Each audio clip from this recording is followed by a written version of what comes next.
Entonces, muchachos, como les dije, vamos a empezar a trabajar y vamos a trabajar esta última etapa con la última unidad y los últimos conceptos eh, de una unidad nueva dentro de este año, que es la unidad del género lírico. Eh, ¿Qué es lo que ustedes conocen, chiquillos, del género lírico primero? En cuanto a conceptos, en cuanto a elementos que lo componen, qué es que se les viene a la cabeza al tiro cuando uno dice género lírico. Que ahí hay poemas. El poema es uno de los géneros líricos. Sí. Sí, cuando hablamos de género lírico, efectivamente, hablamos de poemas, ¿verdad? Que uno de los textos que componen y que está dentro del género lírico. Esta composición, ¿verdad? Tiene una característica especial, y este género en general tiene una característica especial, que es uno de los únicos géneros donde vamos a poder ver y evidenciar emociones y sentimientos que se quieren expresar a través de él. Uno de los únicos géneros que eh, tiene la capacidad de poder darnos a conocer emociones y sentimientos y que nosotros también como lector le podamos dar un significado distinto y un significado propio según también nuestro estado anímico. Yo no sé si les ha pasado de repente que están escuchando, de repente están con pena y escuchan canciones muy tristes. Y es como, ya, así súper masoquista que estés con pena y escuches más canciones tristes y lloras más, o estás alegre y pones canciones para bailar. eh, y efectivamente, las canciones también son parte dentro del género lírico porque toma elementos, ¿verdad?, que son súper propios del género lírico.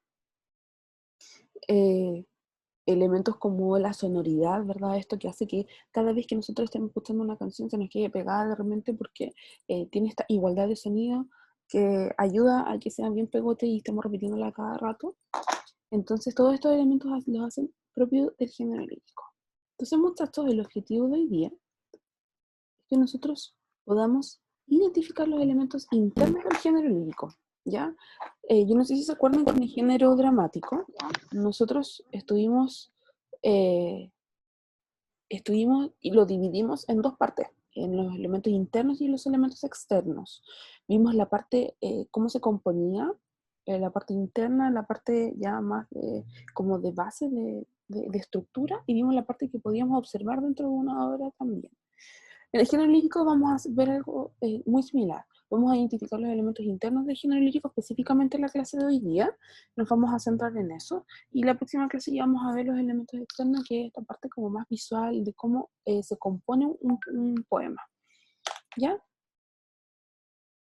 Para partir, entonces, chiquillos, vamos a tener súper claro que el género lírico, como bien me había dicho Paola hace un rato, tiene todo, va a componer todas estas obras escritas en las que va a haber emociones y sentimientos. ¿Ya? Se van a escribir en verso o en prosa. Y son obras, como les había dicho yo, que tienen esta sonoridad, esta igualdad de sonido que hace que sean bastante especiales. Dentro de los elementos internos, ¿se acuerdan que dentro del género narrativo teníamos a un narrador que daba a conocer los hechos y acontecimientos? Pero este personaje, ¿qué características tenía dentro de este género narrativo, chiquillo? Y él era quien narraba. Ajá. Era quien al que le pasaba las cosas o el que decía los sentimientos. Sí, ¿y cómo era el narrador? ¿Era una persona real? ¿Lo conocíamos? ¿Sabíamos quién era? ¿Cómo era? Si era un hombre, una mujer, cuántos años tenía. No, era siempre, casi siempre incógnito. Ya.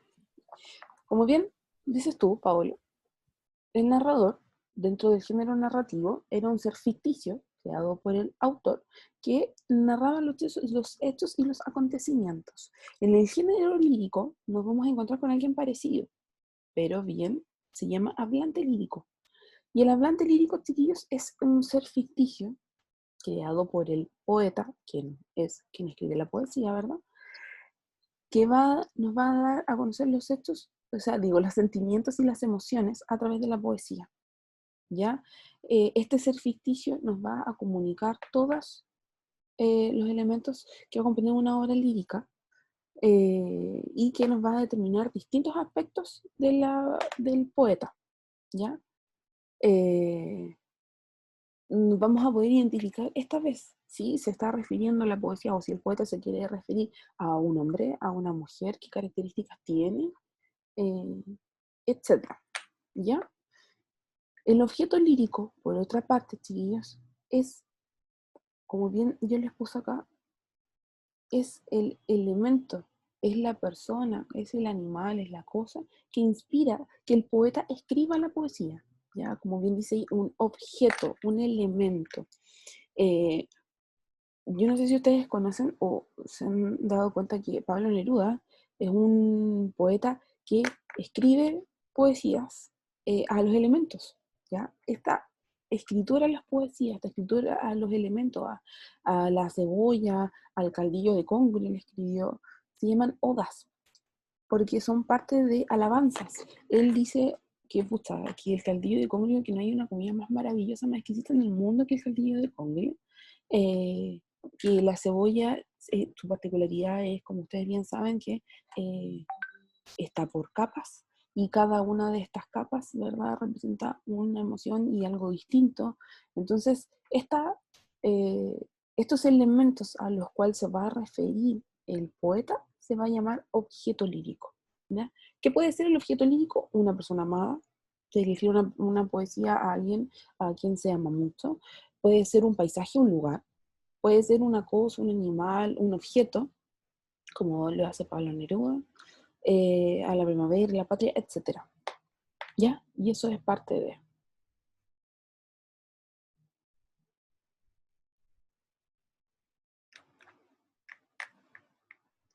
Ahora bien, esto es nuevo y quizás lo han visto otras veces ustedes, pero eh, para expresar este mundo interior, el hablante lírico va a adoptar algunas actitudes líricas, ¿ya? Ahora, ¿qué son estas actitudes líricas? Es esto mismo, es la forma en la que el hablante va a dar a conocer estas emociones y estos sentimientos y cómo él se va a, em, a plantear cómo él va a originar, cómo él va a dar a conocer estas emociones y sentimientos, que todo tiene una finalidad, ¿ya? Como vamos a ver ahora. Y nos vamos a encontrar con las actitudes líricas, ¿ya? Las actitudes líricas son tres, chiquillos. En la primera parte tenemos una actitud que se llama actitud enunciativa, donde el hablante va a expresar el contenido a través de un tono narrativo, donde va a contar, va a dar a conocer la poesía a través de hechos y acontecimientos, pero le va a incluir emociones, le va a incluir emocionalidad, ¿ya? Por ejemplo, el jinete se acerca tocando el tambor dentro de la figura del niño, tiene los ojos cerrados. Si ustedes lo leen, parece más un extracto de una obra narrativa más que una poesía. ¿Por qué parte de ser una poesía? Porque hay que leerla completa y tiene características de poesía, porque tiene sonoridad, porque tiene igualdad de los sonidos, porque tiene rima, ¿ya? Y hay una expresión de emoción y sentimiento que eso lo hace clave para que sea parte del género lírico. Por otra parte, chicos, tenemos la actitud apostrófica, ¿ya? Y esta actitud apostrófica quiere decir que el hablante expresa contenido, pero a través de un diálogo, ¿ya? Se dirige a alguien, pero de forma directa y transmite sus sentimientos a partir de eso, ¿ya? Por ejemplo, acá, la juventud divino tesoro, ya te vas para no volver. El hablante se dirige a la juventud. Por todas partes te busco sin encontrarte jamás. Si ustedes se dan cuenta, es una actitud apostrófica porque se está dirigiendo específicamente a alguien. ¿A quién? O puede ser un amigo, puede ser un perro, pero específicamente la poesía se está dirigiendo a una persona, a un ser. ¿Ya? Esa es la actitud apostrófica. Y por último, la carmímica o de la canción es cuando el hablante expresa su mundo interior, pero directamente sus sentimientos hacia un objeto poético, ¿ya? Por ejemplo, acá, si tú eres el tesoro oculto mío, si eres mi cruz y mi dolor mojado, si soy el perro de tu señorío. El hablante expresa y lo que siente el objeto poético, y en este caso a un ser que es un ser amado, ¿ya? Estas son las tres actitudes de ellos que el hablante puede adoptar para dar a conocer sus emociones y sentimientos. ¿Y aquí se va a referir? A, eh, dependiendo qué es lo que quiere expresar dentro de las emociones que él quiere dar a conocer, las emociones y sentimientos que él quiere dar a conocer. Quiere expresarse, quiere dar solamente hechos que sean con un tono narrativo, quiere dar a conocer acontecimientos, por ejemplo, pues bien, hay una actitud enunciativa. Quiere dar a conocer eh, y mantener un diálogo con alguien, mantener un diálogo con el elemento, con este objeto lírico, pues bien, es una actitud apostrófica. O bien, quiere dar a conocer sus emociones y sus sentimientos de manera directa al objeto poético, al elemento al que él se va a expresar, es una actitud carmínica o de la canción. ¿Ya? Es un poco complicado de entender, pero a medida que vayamos nosotros analizando las poesías, nos vamos a ir dando cuenta que nos podemos encontrar con alguna de estas tres actitudes líricas. ¿Ya? Por otro lado, tenemos el motivo lírico. Tal como lo dice su palabra, es de lo que se va a tratar la obra lírica, chiquillos. ¿Qué es lo que lo motivó? ¿Qué es lo que incentivó para que el poeta quiera escribir esa poesía? ¿Qué puede ser? Sentimientos de pena, sentimientos de desdicha, sentimientos de alegría, sentimientos de felicidad, de infelicidad, etcétera. ¿Ya? Eh, Ahora, el motivo lírico nosotros lo podemos identificar porque una vez que nosotros leamos la poesía, podemos saber qué es lo que motivó, qué es lo que incentivó. Siempre nos damos cuenta, aquí hay un desamor, aquí hay una envidia, aquí hay una alabanza a un elemento, etcétera. Y el temple de ánimo. El temple de ánimo, chiquillos, tiene que ver con la actitud que va a tomar el hablante al momento de dar a conocer sus emociones y sentimientos. ¿Cuál puede ser esa actitud? Una actitud alegre eh, y tiene que ver con lo que vimos arriba, con el motivo lírico. ¿Qué lo motivó a escribir? También va a tener y corresponde al temple de ánimo, al estado anímico que va a tener el poeta al momento de dar a conocer sus emociones y sentimientos. ¿Ya? Nos vamos a el lenguaje lírico, que aquí comprende las figuras literarias. Chiquillos, díganme ustedes si van entendiendo y van entendiendo lo que les voy contando. Primero, levántenme el dedito si están ahí, si me están escuchando y si van entendiendo un poco. Hay una cosa que no entendí bien, Pablo, pregunte nomás. en cómo el hablante lírico cuenta el poema, uno era que lo narra, otro que se refiere directamente al objeto, casi como si hablara con esa cosa, Ujú. y la tercera no la entendí bien, que es como que se refiere a él, pero mostrando su mundo interior. ¿La carmínico de la canción? Sí, eso. Sí, sí, la carmínico de la canción se refiere solamente a cómo el hablante expresa directamente sus emociones y sentimientos. Como lo que siente por esa cosa. Efectivamente, eso es.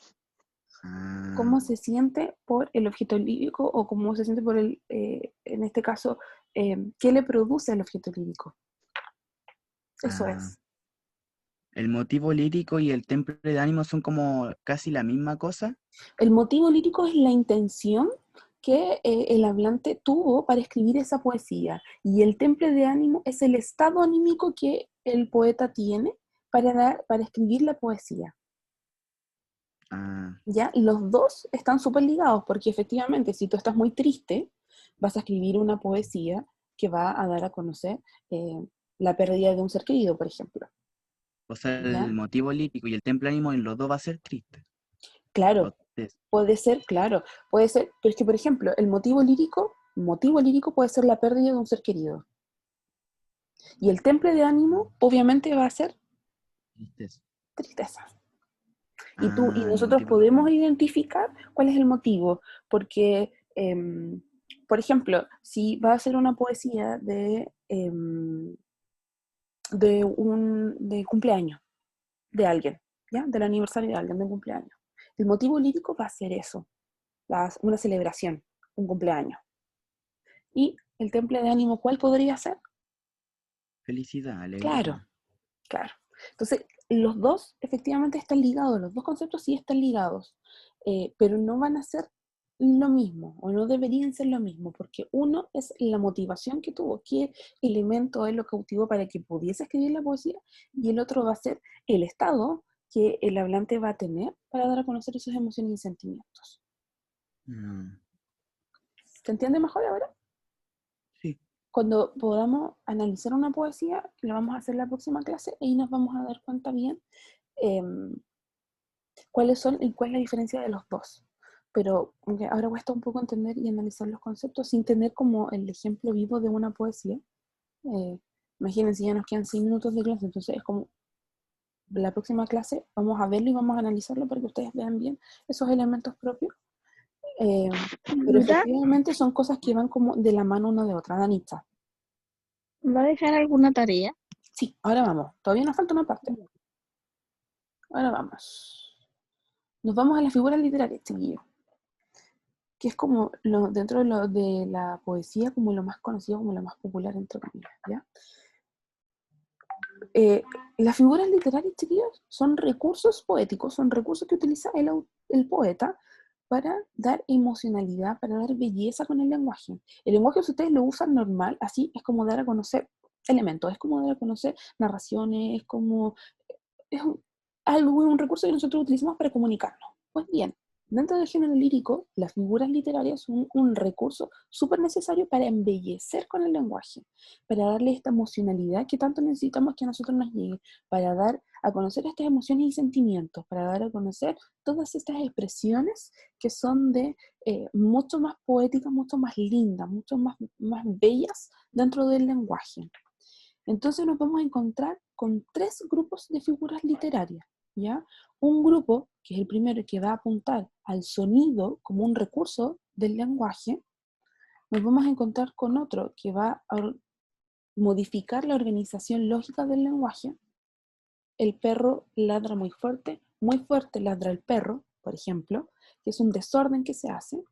Y la última, que va a tener con la incidencia con la expresión de las palabras, con la expresión de las emociones dentro de la poesía.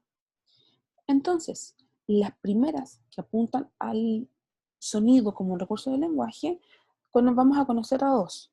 La aliteración por primera parte, que es la repetición de los sonidos, ya dentro de un verso. En mí duerme vela matinal, me malhumora una endiablada chichería de chiquillos, ¿ya?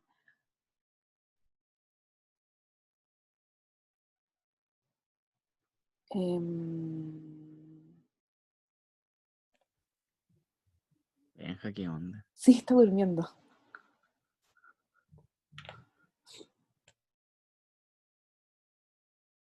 Está durmiendo.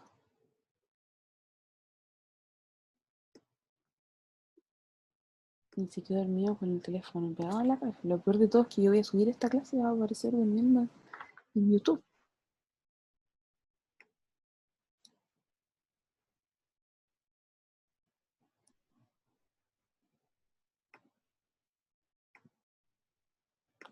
Ya, ahí sí. Entonces, chiquillos, yo les contaba que la aliteración es la repetición de los sonidos. Ya no es nada más que eso dentro de un verso. Eh, Después tenemos la onomatopeya, que es la escritura de los sonidos. El tic-tac, el wow, el pum, el miau, eh, El chi, el, el chi, el clásico plop de Condorito, ¿ya? Es la reproducción de sonido. ¿Cómo? Como los cómics que Sí, salían en eso. sí, sí, sí, sí. En los cómics salen mucho y se usa mucho onomatopeya, que aparecen de repente el pum, clac, pum, el clásico plop. Condorito, el plop, ¿verdad? Eh, es eso, es una onomatopeya, es la escritura de un sonido, ¿ya? Y que hace que uno, que sea mucho más llamativo. Por ejemplo, en la tristeza del hogar golpea el tic-tac del reloj, ¿ya? Y si ustedes se fijan, le da un sentido distinto, es mucho más llamativo, es mucho más... eh, es mucho más entretenido, es mucho más sonoro, ¿ya? Mucho más atractivo. Por otro lado, chiquillos, las que tienen que ver con la organización lógica del lenguaje, que es este desorden que se hace de repente en las palabras para que sea también mucho más llamativo, tenemos por una parte el retruécano, que se contraponen dos oraciones que tienen las mismas palabras pero en orden diferente, y hace que los sentidos se opongan. Por ejemplo, ni son todos los que están, ni están todos los que son. ¿Ya? Siempre se ha de sentir lo que se dice, nunca se ha de decir lo que se siente, se altera el orden y se contraponen dos conceptos. ¿Ya? La hipérbaton es nada más que la alteración del orden lógico de las oraciones. Lo que les dije recién, el perro ladra fuerte, fuerte ladra el perro. ¿Ya? A Dafne ya los brazos le crecían, y en luengos ramos vueltos se mostraban. En verdes hojas vi se tornaban los cabellos que el oro oscurecían. Que debería ser, a Dafne le crecían ya los brazos. En ramos vueltos y en luengos ramos vueltos se mostraban. ¿Ya? Aquí tiene que ver con el orden lógico de las palabras. Y la anáfora es la repetición de una palabra al principio de cada verso. ¿Ya? Ya viene la golondrina, ya viene la golonfina, ya viene la golondrina, ya viene la golondrina. ¿Ya? Ya viene, ya viene, ya viene. Que es la repetición de una palabra al principio de un verso o una frase. La antítesis, nos vamos a las figuras literarias que son semánticas, que dan un sentido, que tienen la incidencia en el sentido de la expresión. La antítesis es la contraposición de dos palabras o frases y se utiliza mucho para expresar lo contradictorio que son los sentimientos que produce el amor. Eres como la rosa de Alejandra que se abre de noche y se cierra de día. ¿Ya? Tenemos la comparación, que nos vamos a encontrar acá con el cómo muchas veces de entre medio, porque se comparan dos términos o dos expresiones que se parecen, ¿ya? Y mediante un nexo comparativo, y este nexo comparativo es la palabra como entre medio. Me desespero como si fuera un huracán de lava. Tengo tanta hambre como si jamás en mi vida hubiese comido algo. Tengo tanto frío como si estuviese en la Antártida. ¿Ya? El cómo es la palabra clave que a mí me indica que hay una comparación de dos conceptos o dos expresiones distintas. Y la metáfora, que es una de las más populares, más conocidas, se sustituye una palabra por otra porque existe una relación entre los referentes. Aquí tiene que ver también más con embellecer con el lenguaje, con darle realce al lenguaje, con darle emotividad, con darle emoción, con darle una belleza distinta al lenguaje o a la oración. Otras de las figuras semánticas es la hipérbole, que no es nada más que la exageración de las cosas, ¿ya? Me comería una vaca.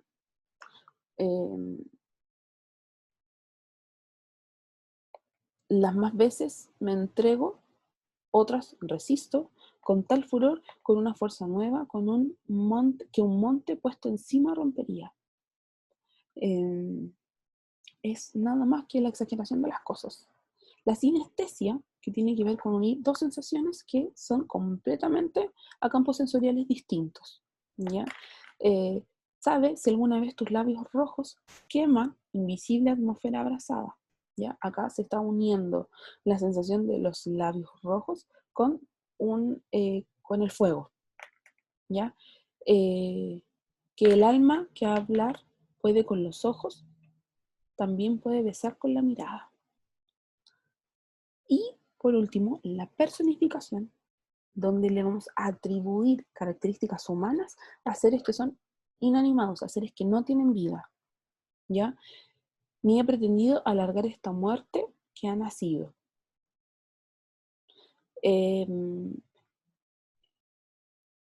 Qué dulce es tu aroma. ¿Ya? Algo que no tiene vida, le estamos agregando características humanas. Algo a la que que ayuden ustedes con algo, con atribuirle una característica humana a algo que no tiene vida. Cuando lo usamos muy a menudo en frases y le atribuimos características humanas a elementos que no tienen vida. ¿Qué puede ser, chiquillos, por ejemplo? Como Que el para sol muere en la noche. eso es. Bien. Sí. Bien, Pablo. Y aquí apunta la actividad. ¿Ya? La actividad apunta, chiquillos, a las figuras literarias, que son parte de los elementos internos de del género lírico. ¿Qué es lo que tienen que hacer? Van a buscar un ejemplo solamente, o ustedes pueden también inventar, un ejemplo para las figuras literarias de aliteración, retruécano, hiperbatón, metáfora, comparación y personificación. ¿Ya? Ahora, para que no se les olviden estas figuras literarias, les voy a mandar a los correos electrónicos y les voy a subir a Webclass una guía con todos estos conceptos. Además, ya está ya en YouTube la videocápsula que explica también cada uno de estos elementos que vimos. Y por último, les voy a mandar también esta presentación de ahora, también para que la tengan como un respaldo, que es esta presentación de PowerPoint. Pero en la guía que les mandé, que les voy a mandar y que les voy a subir a Webclass, están todos los conceptos. ¿Qué es lo que necesito que me manden hasta la próxima semana, hasta el otro viernes? Ejemplos de aliteración, de retruécano, de hiperbatón, de metáfora, de comparación y personificación. Un ejemplo para cada una de esas figuras literarias. Danitza, ahora sí. Sí, profesora. Ya, súper. Chiquillos, dentro de estos elementos que nosotros estudiamos del género lírico, la próxima clase, no creo que alcancemos la próxima clase, ya la última clase, antes de que ya apliquemos los contenidos, vamos a analizar una poesía y vamos a darnos cuenta de cada uno de estos elementos que acabamos de ver. Lo que tienen que tener súper claro, ¿hasta cuándo tienen plazo? Hasta el otro viernes, Ángel. Hasta el otro viernes espero las actividades. ¿Ya? Y además que es una actividad que es súper cortita, ustedes me la mandan como quieran, si quieren me la mandan en el cuaderno, me mandan fotos, me mandan un documento Word, me mandan en el mismo correo electrónico, me las hacen como ustedes quieran. La idea es que sean tan responsables como fueron con la unidad pasada. Voy a ser tan clara para que ustedes también me vayan mandando las cosas a la medida que vayamos haciendo las clases. La próxima semana subo otra cápsula y les voy a mandar también otra tarea que es muy simple. Va un formulario de Google Form que van a tener que llenar, muy cortito, muy simple. Y la idea, chiquillos, es que vayan haciéndose responsables también con esto. Y lo otro es que dentro del género lírico, tío, es que vamos a dividirlo en estos dos grandes grupos, los elementos internos y los elementos externos.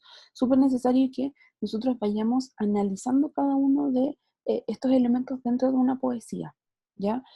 Si bien las figuras literarias corresponden a elementos internos de la poesía, porque tienen que ver propiamente tal con cómo nosotros vamos y cómo el poeta va construyendo la poesía, cómo nosotros podemos ir analizándola, eh, nos vamos a encontrar con distintos recursos y esos son los recursos que nosotros y que yo necesito que vayamos analizando y ustedes tengan claro a qué corresponde cada uno. Si bien hay mucha expresión de emociones y sentimientos, es necesario que vayamos identificando a qué corresponde cada uno de ellos. ¿Sí? ¿Se va entendiendo, chiquillos?